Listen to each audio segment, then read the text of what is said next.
अस्सलाम वालेकुम friends, welcome back to top smarties drama serial Zabt, जिसकी आने वाली एपिसोड में हम देखेंगे कि फाइनली रिश्ता एक आ तो गया आयला का।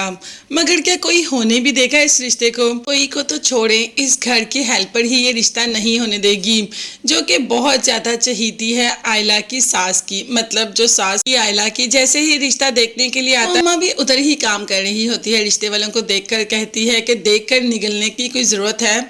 उनको समझ तो नहीं आती, फिर उनको बताती है कि आपकी होने वाली बहू बदकार है, उसने तो ऐसे ऐसे किया, इस घर के लड़के के साथ उसका निकाह हुआ था मगर किसी और का बच्चा पेट में रखकर बैठी थी। क्या बीजान ने सब कुछ आपको नहीं बताया?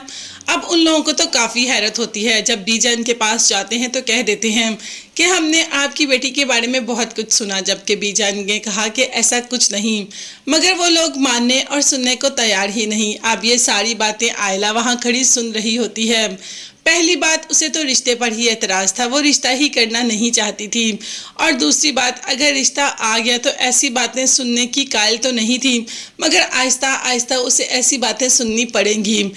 पहले तो घर से सुनी, अब बाहर वाले भी उसे ये सब बातें ही सुनाएंगे, तो आयला को खुद को मजबूत करना होगा। खैर, बीजान ने उन लोगों को तो काफ़ी कुछ कह दिया, मगर इतना कुछ सुना भी नहीं सकती थी, क्योंकि बेटी तो अपनी ही गलत थी। ऊपर रमला की मंगनी हो रही है एहतशाम के साथ, और इतनी ज़ोर ज़ोर से ढोलक बज रही है कि उन्होंने एक बार भी ख्याल नहीं किया कि नीचे वाले क्या सोचेंगे। उनकी बेटी को तो एहतशाम ने इतने बुरे तरीके से धुतकार दिया, मगर आयला सब कुछ बिल्कुल सहकर बर्दाश्त कर रही है चुपचाप, क्योंकि वो जानती है कि उसके सब्र का सिला अल्लाह उसको ज़रूर देगा। अल्लाह जो कि बाहर सहन में ही होती है कि रमला की दोस्तें उसे चिढ़ाना शुरू कर देती हैं कि तुम हो ना एहतशाम की पहली बीवी, एहतशाम ने तुम्हें छोड़ा ना। आयला जो कि उनकी किसी बात का जवाब नहीं देती, मगर ऊपर से ऑन आ जाता है और कह देता है कि शर्मिंदगी तो आपकी दोस्त को होनी चाहिए, किसी ऐसे इंसान से, किसी शादीशुदा इंसान से शादी कर रही है। खैर, आयला को उनकी बातों पे गुस्सा भी आता है कि तुम हमेशा उसकी बातों में क्यों आ जाते हो, वो खुद हैंडल कर लेती, तुम्हें इसमें आने की कोई ज़रूरत नहीं थी। मगर ऑन तो हमेशा आयला को बचाता है। इस बात की समझ भी आयला को आगे जाकर हो ही जाएगी।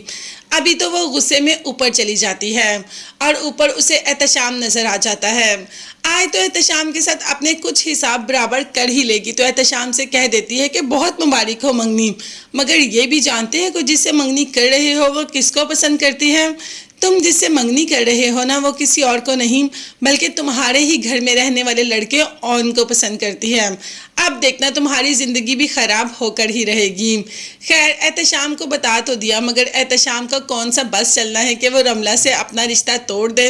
वो तो बड़े आराम से रमला से मंगनी कर रहा है। ऊपर इतनी ज़ोर की मंगनी का फंक्शन में ढोल ढमाके देखकर बीजान तो बाहर आ जाती है और बहुत ज़्यादा बातें सुना देती है अपने बेटे को, तो कि तुम में तो इंसानियत बिल्कुल ही ख़त्म हो गई, तुम्हें बिल्कुल भी एहसास नहीं कि नीचे तुम्हारे भाई पर क्या गुजर रही होगी। खैर, बेटा भी आजकल अपनी बीवी की ज़ुबान ही बोलता है। आगे देखते हैं कि रमला की मंगनी होगी भी या नहीं होगी। ये देखने के लिए चैनल को सब्सक्राइब कीजिएगा। नेक्स्ट वीडियोस तक के लिए अल्लाह हाफिज़, बाय बाय एंड टेक।